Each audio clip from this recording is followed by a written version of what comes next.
Hello friends, मैं प्राजिता शर्मा आप सभी का स्वागत करती हूँ आपके अपने चैनल एडेक्सी क्लासेस में। वैसे तो मैं डेली लेक्चर्स लेकर आने वाली थी, लेकिन कुछ हेल्थ इश्यूज़ हो गए, तबीयत सही नहीं थी इस ड्यूरेशन में, तो मैं आपके लिए रेगुलर बेसिस पे लेक्चर्स नहीं डाल पाई। लेकिन अब से आपको रेगुलर बेसिस पे वीडियो मिलेंगे। हो सकता है एक दिन में 1 या 2 से ज़्यादा वीडियोज़ भी आपको मिल जाएँ। सो आज मकर संक्रांति है, तो happy Makar Sankranti to all of you and good morning, good evening, good night, जो भी जब भी ये वीडियो देखे।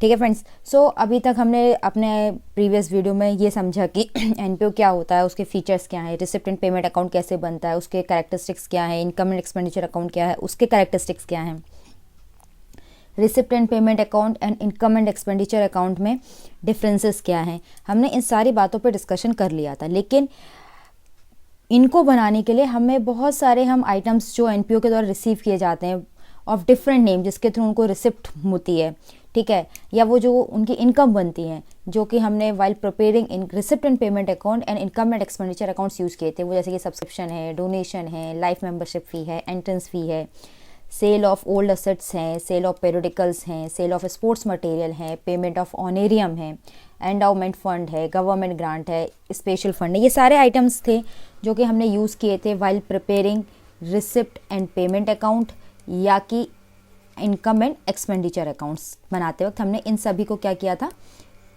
ऐसी ऐसी चीज़ें हमारे पास आई थी, हमने इनको यूज़ किया था और इनकम एंड एक्सपेंडिचर अकाउंट्स या रिसिप्ट एंड पेमेंट अकाउंट्स बनाए थे। ठीक है फ्रेंड्स, अब इस वीडियो में हम वैसे तो देयर आर 11 आइटम्स जिसको हमें डिस्कस करना है। ठीक है फ्रेंड्स, यहाँ पे टोटल 11 आइटम्स है जिसको हमें डिस्कस करना है, लेकिन इस वीडियो का फुल फोकस जो होगा, ठीक है, इस वीडियो का जो फुल फोकस होगा फ्रेंड्स, वो फुल फोकस होगा आपको समझाना ट्रीटमेंट ऑफ सब्सक्रिप्शन। ठीक है फ्रेंड्स, हम इसमें डिस्कस करेंगे treatment of subscription.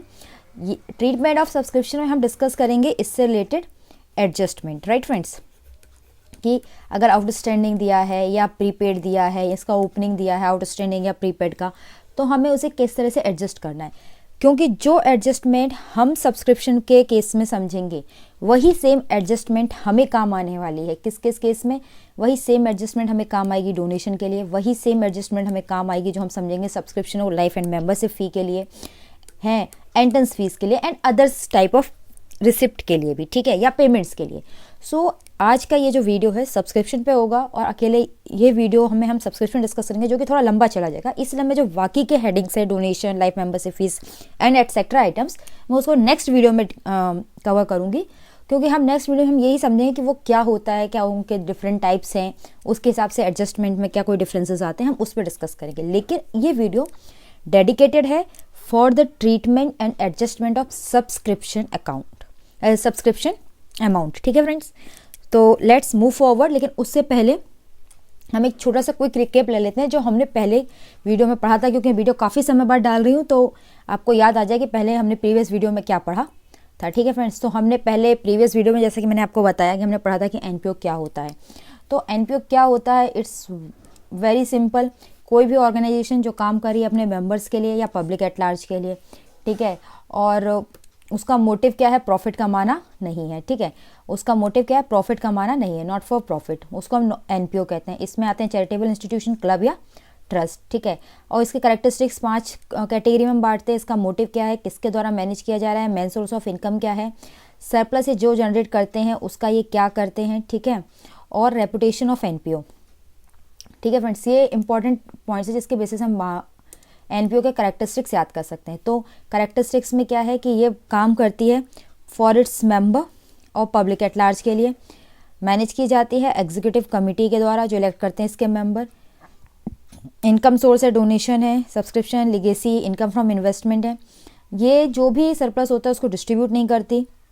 Reputation depend करती है कि इसने वेलफेयर ऑफ सोसाइटी के लिए क्या काम किया है। ठीक है फ्रेंड्स, अब आते हैं इसके 3 इंपॉर्टेंट अकाउंट्स। तो 3 इंपॉर्टेंट अकाउंट से बात की जाए तो उसके 3 बेहद ही इंपॉर्टेंट अकाउंट्स होते हैं, receipt and payment account, income and expenditure account and balance sheet. हम इनकम एंड एक्सपेंडिचर अकाउंट्स कैसे बनता है, बैलेंस और रिसिप्ट एंड पेमेंट अकाउंट कैसे बनता है, इसे हम पहले ही डिस्कस कर चुके हैं। हमारा सिर्फ बैलेंस शीट बचा है जिसको हम आगे डिस्कस करेंगे इस एडजस्टमेंट्स वगैरह को कंप्लीट करने के बाद। हाँ, एक इंपॉर्टेंट पॉइंट, इसको बुक्स ऑफ अकाउंट मेंटेन करना जरूरी होता है, ये इसके लिए स्टैट्यूटरी कंप्लायंसेज है।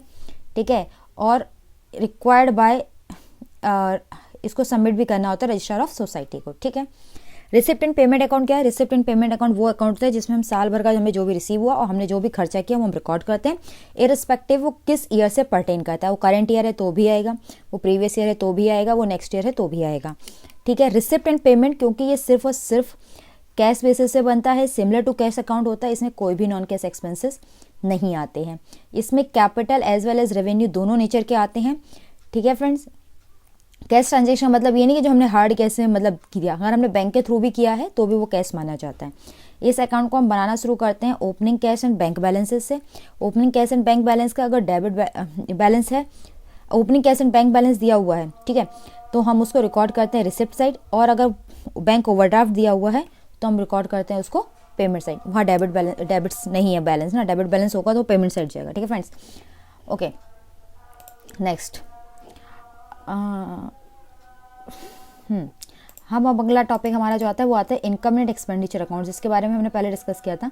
इनकम एंड एक्सपेंडिचर अकाउंट क्या होता है? It is similar to profit and loss accounts, similar होता है प्रॉफिट एंड लॉस अकाउंट्स के। ठीक है। Receipt and payment account start होता है opening and closing balances of cash and bank से। यहाँ कोई ओपनिंग एंड क्लोजिंग बैलेंस नहीं आता, इसमें सिर्फ करेंट ईयर के ट्रांजेक्शन आते हैं। उसमें सारे ईयर के आ रहे थे, इस ईयर का, पिछले साल का, ठीक है, अगले साल का, सब तरह का आ रहा था। वहाँ पे कैपिटल रेवेन्यू दोनों आ रहा था, यहाँ पे रेवेन्यू आएगा। वहाँ पे सिर्फ और सिर्फ कैश आ रहा था, यहाँ पे cash as well as non cash expenses दोनों आएंगे। ये है इनकम एंड एक्सपेंडिचर। इसके डिफरेंसेस भी नोट्स में गिवन है, पढ़ लेना, क्योंकि जो इनके फीचर्स हैं या जो कैरेक्टरिस्टिक्स हैं उसी के बेसिस पे इसको डिफ्रेंशिएट किया गया है। Okay friends. तो हम अब अगले अपना नेक्स्ट टॉपिक कवर करते हैं जो कि हमारा आज का टॉपिक है, जो कि बहुत इंपॉर्टेंट है, वो है सब्सक्रिप्शन। ठीक है फ्रेंड्स।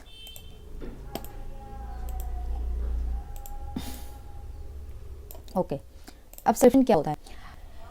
सब्सक्रिप्शन का मतलब एक तरह की क्या होती है? एक तरह की मेंबरशिप फ़ी होती है फ्रेंड्स। क्या होती है? मेंबरशिप फीस होती है। ठीक है। जो पे की जाती है मेंबर के द्वारा एनुअल बेसिस पे। तो तीन चीज़ें हो गई याद। ये होता क्या? ये मेंबरशिप फ़ी होती है। किसके द्वारा पे की जाती है? मेंबर्स के द्वारा की जाती है, एनुअल बेसिस पे की जाती है। This is one of the important source of income. ये सबसे ज़्यादा इंपॉर्टेंट सोर्स ऑफ इनकम है। किस नेचर ऑफ एनपीओ के लिए है इंपॉर्टेंट सोर्स ऑफ इनकम? ये सबसे ज़्यादा important source of income trust nature की जितनी भी ये होती हैं एनपीओज होते हैं उनके लिए ये बहुत ही ट्रस्ट नहीं, इट्स क्लब, गलत हो गया, ये ट्रस्ट नहीं है, ये क्लब है। ठीक है। क्लब नेचर के जितने भी ये होते हैं उनके लिए एक बहुत इंपॉर्टेंट सोर्स ऑफ इनकम क्या होता है? सब्सक्रिप्शन का होता है। ठीक है friends. Receipt and payment account है और हमें सब्सक्रिप्शन मिला है, तो किसी भी ईयर का मिला हो, करेंट ईयर के रिलेटेड मिला हो, नेक्स्ट ईयर से रिलेटेड मिला हो, इस ईयर से रिलेटेड मिला हो, किसी भी ईयर से रिलेटेड सब्सक्रिप्शन अमाउंट क्यों भी रिसीव ना हुआ हो वो हम रिसिप्ट एंड पेमेंट अकाउंट में डालते हैं। तो यहाँ पे एक बहुत इंपॉर्टेंट पॉइंट है, यहाँ पे लिखा हुआ है receipt and payment account records total subscription actually received. जो भी एक्चुअली रिसीव हुआ वो हम total receipt and payment account में डाल देते हैं। ठीक है। क्योंकि इसमें ऐसा नहीं है कि हमें सिर्फ करंट ईयर की वैल्यू रिकॉर्ड करनी है, हमने पहले भी पढ़ा था रिसिप्ट एंड पेमेंट अकाउंट के फीचर्स में या कैरेक्टरिस्टिक्स में, जो भी बोलिए। वेयर जो कि सब्सक्रिप्शन रिलेट जो करेगा करंट ईयर से वो हम शो कहाँ करेंगे? इनकम एंड एक्सपेंडिचर अकाउंट में। जो करंट ईयर से रिलेटेड होगा वो इनकम एंड एक्सपेंडिचर में जाएगा और टोटल में जो भी मिलेगा वो रिसिप्ट एंड पेमेंट अकाउंट में जाएगा। इट इज सोन सब्सक्रिप्शन हमेशा हमारे लिए क्या बनता है? ये हमारे लिए इनकम बनती है, राइट। किसी भी एनपीओ के लिए क्या होती है? इनकम होती है। ठीक। तो रिसिप्ट एंड पेमेंट अकाउंट में हम इसे कहाँ शो करते हैं? एज, यहाँ पे फ्रेंड्स काट लेना, ये पेमेंट नहीं है रिसिप्ट होगा, मिस टाइप हो गया यहाँ पे। ठीक है। यहाँ पे आएगा रिसिप्ट। ठीक है। रिसिप्ट एंड पेमेंट अकाउंट में एज रिसिप्ट दिखाया जाता है और एज इनकम दिखाया जाता है इनकम एंड एक्सपेंडिचर अकाउंट्स में। ठीक है फ्रेंड्स। अब इसको एक एग्जाम्पल के थ्रू अगर आप समझना चाहोगे तो मैं आपको बता देती हूँ। ट्रीटमेंट मैं आपको बता देती हूँ। पहले तो ट्रीटमेंट क्या है? अगर अभी चल रहा है, अभी फरवरी का महीना है ना फ्रेंड्स, हाँ ठीक है, तो ये 22, मान लीजिए 1, 20, 21 है। ठीक है। 21, 22 और 22, 23। ठीक है। 21, 22 का 20, 21 का 500 रुपये मिला, 21, 22 का आपको साल भर का 10,000 मिला और 22, 23 का लिए आपको 5,000 एडवांस में मिल गए। ठीक है। तो रिसिप्ट एंड पेमेंट अकाउंट में तो पूरा जाएगा 15,500 का ये जो टोटल आएगा, ये टोटल हम पूरा का पूरा रिसिप्ट एंड पेमेंट अकाउंट में डाल देंगे फ्रेंड्स।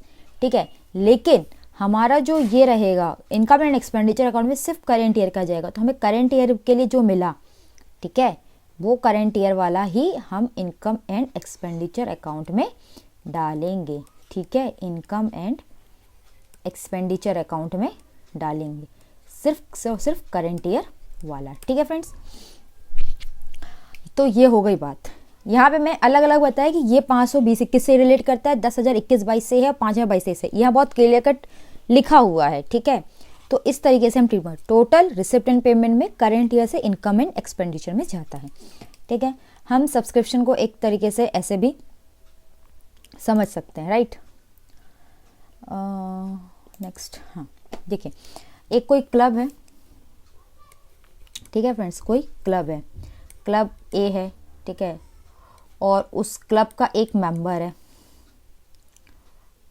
क्लब का एक मेंबर है, ठीक है, उस मेंबर का नाम है, उस क्लब का एक मेंबर है जिसका नाम है मेंबर आर, ठीक, और वो काफ़ी समय से इस क्लब का मेंबर है, लेकिन इस क्लब का मेंबर बने रहने के लिए उसको ईयरली बेसिस पर एक फ़ीस देनी पड़ती है, ठीक है। इस क्लब का मेंबर बनने के लिए उसको एनुअल बेसिस पर एक अमाउंट पे करना होता है, ठीक है। To remember, to remember, ठीक है, ईयरली बेसिस पे, ठीक है, वो क्या करता है, क्लब को पे करता है, क्लब को पे करता है ₹10,000, ठीक है। ये जो 10,000 वो मेंबर बने रहने के लिए क्लब को पे कर रहा है, इसी को हम बोलते हैं सब्सक्रिप्शन अमाउंट, ठीक है फ्रेंड्स। बहुत आसानी से अगर आपको समझना हो, आप सब हॉटस्टार कहीं ना कहीं चलाते ही होगे, मेरा मानना है, ठीक है। आप हॉटस्टार चलाते हो, उसमें भी तरह तरह के प्लान्स हैं। मैं एक प्लान की बात करूँ, जैसे कि VIP प्लान है, जिसका अमाउंट होता है 499 रुपये पर ईयर। आप उसको सब्सक्राइब करते हो 1 साल तक के लिए, वो VIP प्लान, मतलब VIP मेंबर बन गए हॉटस्टार के। इसका मतलब है 499 रुपये देके आप VIP मेंबर बन गए हॉटस्टार के। लेकिन अगर आपको अगले साल भी यही फैसिलिटी चाहिए जो VIP प्लान में प्रोवाइड करता है हॉटस्टार, तो आपको फिर अगले साल 499 रुपये पे करना पड़ेगा।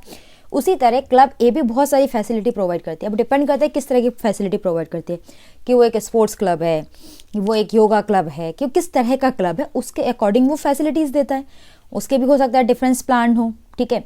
तो मेंबर आर ने कौन सा प्लान ले रखा है, ठीक है, वो उस प्लान में अगले साल भी रहना चाहता है, तो उसको ईयरली बेसिस पे वो अमाउंट पे करना होगा। जैसे कि हमें हॉटस्टार का VIP मेंबर करने के लिए ये अमाउंट पे करना पड़ता है हॉटस्टार को। ओके फ्रेंड्स, तो आपको एक पिक्चर क्लियर हो गई कि सब्सक्रिप्शन क्या होता है। सब्सक्रिप्शन अगर टोटल होगा, टोटल अमाउंट जो होगा, जो भी रिसीव हुआ होगा, वो रिसिप्ट एंड पेमेंट में जाएगा। जो करेंट ईयर से रिलेट करेगा वो आपका जाएगा किस में, आपका वो अमाउंट जाएगा इनकम एंड एक्सपेंडिचर अकाउंट्स में, ठीक है फ्रेंड्स। चलिए आगे चलते हैं। हाँ, अब कुछ एडजस्टमेंट हैं जो कि बहुत कॉमनली देखने को मिलती हैं सब्सक्रिप्शन या डोनेशन में, और एग्ज़ाम के लिए तो मोस्ट ऑफ द फेवरेट हैं, ये पूछा ही जाता है, इसके बिना सवाल बनता ही नहीं है, ठीक है फ्रेंड्स। तो पहले हम ये एग्जाम्पल पढ़ें, उसके बाद हम इसको समझेंगे, ठीक है। चलिए अब क्या कहता है, as per receipt and payment account, ठीक है, for the year ended 31 March 2015 the subscription receive were ₹2.5 lakh. देखो यहाँ पे याद रखना 31 मार्च 2015 तक हमें 2.5 लाख रुपए टोटल सब्सक्रिप्शन मिला, ठीक है फ्रेंड्स। ड्यूरिंग द ईयर जो हमें टोटल अमाउंट रिसीव हुआ, ठीक है, ड्यूरिंग द ईयर जो टोटल रिसीव हुआ वो कितना रिसीव हुआ, 2.5 लाख रुपए रिसीव हुआ, ठीक, ड्यूरिंग द ईयर। तो इसमें करंट ईयर का भी इंक्लूड हो सकता है, प्रीवियस ईयर का भी इंक्लूड हो सकता है, किसी का भी हो सकता है। अब उसमें एडिशनल इन्फॉर्मेशन क्या दी है, उसमें एडिशनल इन्फॉर्मेशन दी है कि हमें जो सब्सक्रिप्शन हुआ, सब्सक्रिप्शन आउटस्टैंडिंग था 1/4/2014 को, वो 50,000 था। 31/3/2015 को आउटस्टैंडिंग 35,000 था। तो ये 1/4/14 को आउटस्टैंडिंग था, यानी 31 मार्च 2015, यानी ईयर कौन सा हुआ फ्रेंड्स, ईयर एंडेड ये है, तो ईयर हुआ 1/4/14 से 31/3/15, यही ईयर हुआ। यानी 1/4/14 क्या हो गया, यहाँ पे जो भी बैलेंस होगा वो ओपनिंग, और यहाँ पे जो भी बैलेंस होगा वो क्लोजिंग। तो जो सब्सक्रिप्शन अमाउंट आउटस्टैंडिंग है ये 50,000 का, तो ये ओपनिंग आउटस्टैंडिंग बैलेंस है। सब्सक्रिप्शन आउटस्टैंडिंग है 31/3/2015 को, ये क्लोजिंग आउटस्टैंडिंग बैलेंस है। ठीक है, इसी के साथ एक और चीज़ हुई, कुछ सब्सक्रिप्शन हमें रिसीव हुआ था इन एडवांस 1/4/14 को, 1/4/2014 को, कितने का, 25,000 रुपये का। ये हमें जो एडवांस रिसीव्ड हुआ था क्या है, ये आपका है ओपनिंग किसका, रिसीव्ड का, प्रीपेड का एक तरीके से ना। अब प्रीपेड मत कहो, इसको कहेंगे एडवांस रिसीव्ड का। ठीक है, ये एडवांस रिसीव्ड का ओपनिंग बैलेंस है friends. Prepaid is a different thing ना, ये एडवांस रिसीव्ड का ओपनिंग बैलेंस है, और ये 30,000 जो है वो क्लोजिंग बैलेंस है। तो भाई इस एग्जाम्पल में हमें तरह की एडजस्टमेंट दे दी गई। दो तरह की एडजस्टमेंट कैसे दे दी गई फ्रेंड्स, एक हमें आउटस्टैंडिंग की दे दी गई, ठीक, और एक हमें एडवांस की दे दी गई। हमें एडवांस आउटस्टैंडिंग में भी ओपनिंग बैलेंस भी दिया है, क्लोजिंग भी दिया है। सिमिलरली एडवांस में भी हमें ओपनिंग दिया है और हमें क्लोजिंग दिया है। तो हमें दोनों तरह की एडजस्टमेंट एक ही क्वेश्चन में दे दी गई है। अब बात यह है कि हमें ये बताइए कि साल भर में 2.5 लाख रुपए मिला। अब हमें ये निकालना है कि साल भर में जो 2.5 लाख रुपए हमें मिला उसमें से करंट ईयर से रिलेटेड कितना है, क्योंकि कुछ तो ओपनिंग बैलेंस है, कुछ का क्लोजिंग बैलेंस है। ये सारा अमाउंट जो है ना फ्रेंड्स वो इसमें इंक्लूडेड है। ये इंपॉर्टेंट चीज़ है, याद रखना। ये जो भी बैलेंस है ना 50, 35, 25, 30 what ever it is included in this. ठीक है, अब हमें इसको सबको अलग अलग करना है कि इसमें से कुछ ऐड होगा, कुछ नहीं होगा, कैसे होगा, क्या होगा, वो हम देखते हैं। देखो जैसे कि अब चलते हैं, चलो इसको समझ लेते हैं। इसको पहले मैं क्लीन कर लूँ friends.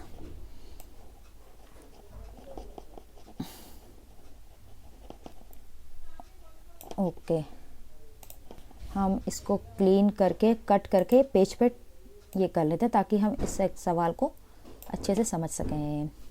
Add to new page, और हम इसको यहाँ पे ऐड कर लिया। बैकग्राउंड को मैं वाइट कर लेती हूँ, ठीक है, और इसको क्लोज कर लेते हैं। इसको थोड़ा सा बड़ा करते हैं, ठीक है, ताकि, ठीक है फ्रेंड्स। चलिए,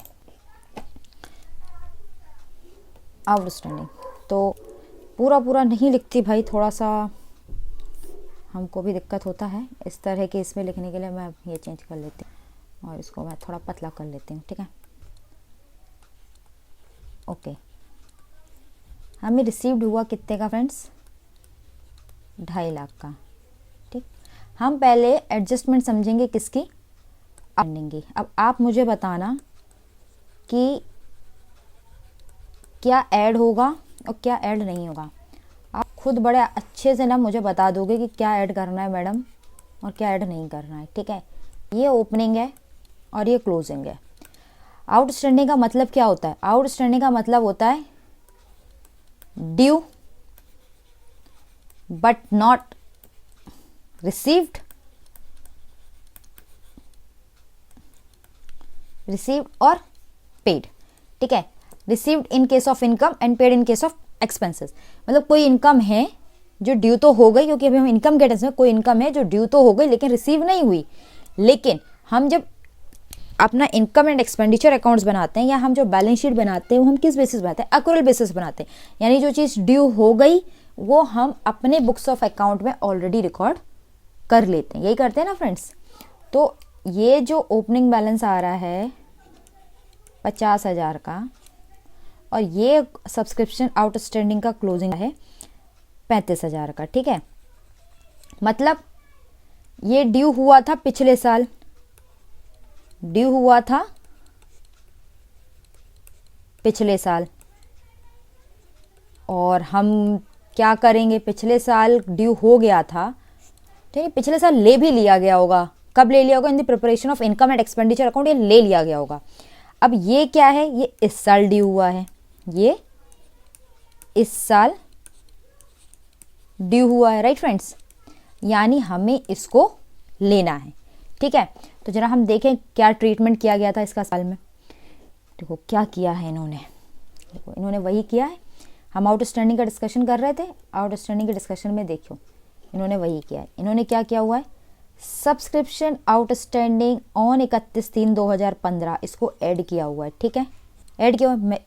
और सब्सक्रिप्शन आउटस्टैंडिंग ऑन 1/4/2014 को क्या किया हुआ है, माइनस किया हुआ है। अच्छा, अब इन्होंने ऐसा क्यों किया है, वो ऐसा क्यों किया है, यहाँ और यहाँ मैंने आपको बताया कि यहाँ पे ये ऐड हुआ है 35,000 और यहाँ पे 50,000 सब्ट्रैक्ट हुआ है। देखिए नेक्स्ट स्लाइड पे आप देखो, मैंने आपको सेम ट्रीटमेंट बताया हुआ है। ये ड्यू हुआ था पिछले साल, यानी कि पिछले साल तो ड्यू हो चुका, पिछले साल में रिकॉर्ड हो गया, यानी हमें इस साल से क्या करना है, हटाना है, हटाना है, क्या करना है, हटाना है, क्योंकि ऑलरेडी रिकॉर्डेड है ना भाई, ऑलरेडी रिकॉर्डेड है ये, इसलिए हमें यहां से हटाना है।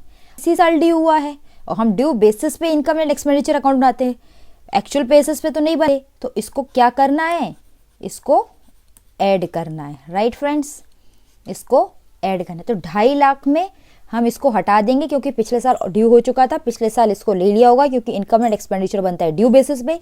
ये इस साल ड्यू हुआ इसलिए ये इस साल पार्ट बनेगा, रिसीव हुआ या नहीं हुआ इससे कोई मतलब नहीं है while preparing out income and expenditure account, ठीक है, इससे कोई मतलब नहीं है कि हमें रिसीव हुआ या नहीं हुआ इन एक्चुअल, ठीक है फ्रेंड्स।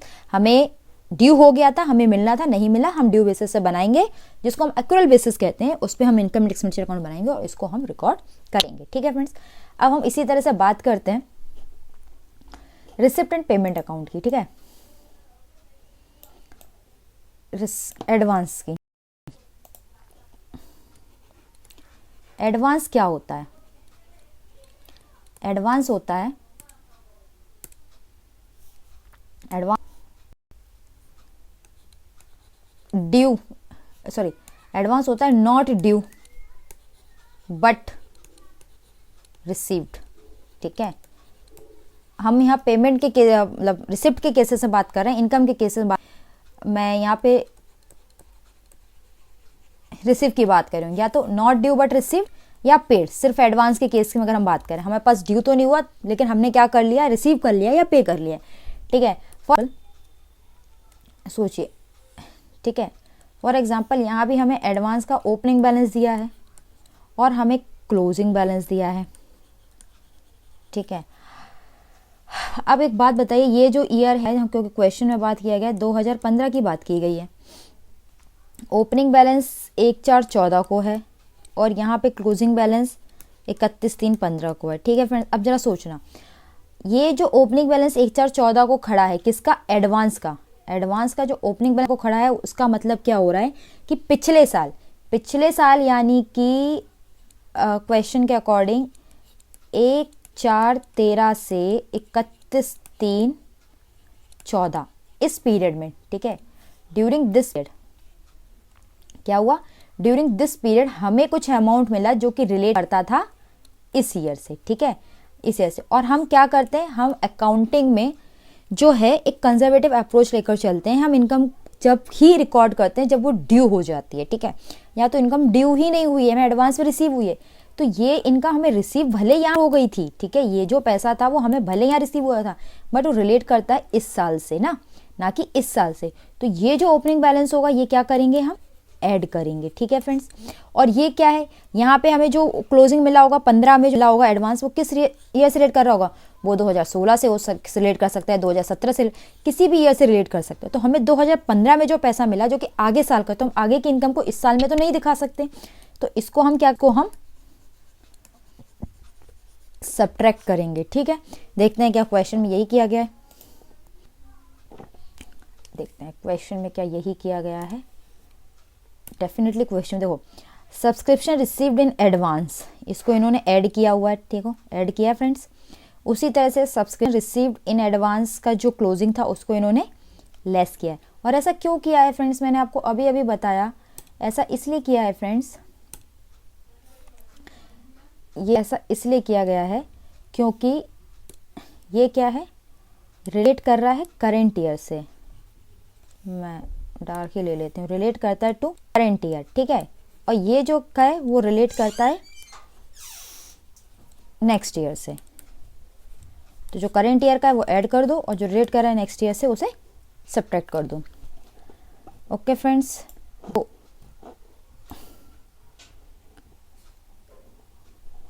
Is done. हमें सब्सक्रिप्शन के बारे में जो भी डिस्कशन करना था और उसके एडजस्टमेंट के रिगार्डिंग जो भी डिस्कशन करना था हमने इस वीडियो में कर लिया। इसका एडजस्टमेंट है, यही आपको काम आएगी। जैसा कि मैंने स्टार्टिंग में भी बोला था, डोनेशन, एंट्रेंस फी, सब ये ट्रीटमेंट सेम ही रहेगा, आउटस्टैंडिंग एंड एडवांस का। रट्टा मत मारिए, सीधा सीधा हिसाब लगाइए कि क्या ये इस साल की इनकम में आएगा या नहीं, ये किस साल से रिलेटेड है। बहुत आसानी से आप कर लेंगे। कन्फ्यूजन में हो जाता है कि ये इस साल ऐड होगा कि नहीं होगा। सीधा चार्ट बनाइए, पिछले साल का ड्यू था उधर भगा दो, तो ये हटा दो इस अमाउंट से, ठीक है।